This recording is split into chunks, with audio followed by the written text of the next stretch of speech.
देश के 5 राज्यों में विधानसभा चुनाव हैं, जिसके चलते सभी राजनीतिक दल अपनी तैयारियों में लगे हुए हैं।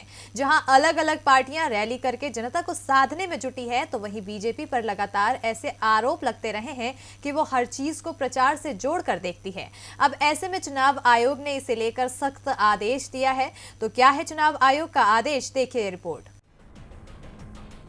देश में इन दिनों स्वास्थ्य मुसीबत से निपटने के लिए वैक्सीनेशन का दौर जारी है, लेकिन इसी के साथ ही 5 राज्यों में विधानसभा चुनाव भी होना है, जिसकी तारीखों का ऐलान भी हो चुका है। ऐसे में चुनाव आयोग अब प्रचार को लेकर सख्त होता दिख रहा है, जिसके मद्देनजर चुनाव आयोग ने केंद्रीय स्वास्थ्य मंत्रालय से वैक्सीन के सर्टिफिकेट से पीएम मोदी की तस्वीर हटाने के लिए कहा है।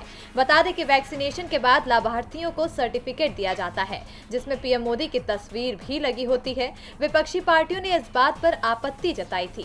टीएमसी के सांसद डेरेक ओब्रायन ने चुनाव आयोग में इस बात की शिकायत भी की थी। डेरेक ओब्रायन ने मुख्य चुनाव आयुक्त सुनील अरोड़ा से कहा था कि चुनाव की तारीखों के ऐलान के बाद पीएम मोदी के इस तरह से सरकारी प्लेटफॉर्म कोविन ऐप के जरिए क्रेडिट लेने और अपने नाम के प्रचार करने से रोक लगाई जानी चाहिए। विपक्ष का भी मानना है कि बीजेपी किसी भी उपलब्धि पर क्रेडिट लेने से पीछे नहीं हटती है। इसके साथ ही पीएम मोदी का चेहरा हमेशा आगे रखती है, फिर वो चाहे सैटेलाइट की लॉन्चिंग हो या फिर स्वास्थ्य मुसीबत से निपटारे के लिए वैक्सीनेशन की शुरुआत।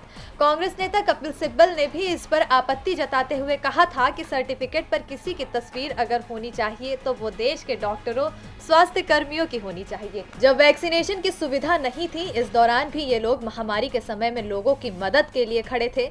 जिसके बाद अब चुनाव आयोग ने पश्चिम बंगाल, तमिलनाडु, असम, केरल और पुडुचेरी में 27 मार्च से 29 अप्रैल के बीच विधानसभा चुनाव से पहले ये आदेश जारी किया है। अब चुनाव आयोग की ओर से इस सख्ती के बाद बीजेपी अब अपना कौन सा नया दांव चलती है, इस पर नजर बनी रहेगी। टीवी लाइव की रिपोर्ट।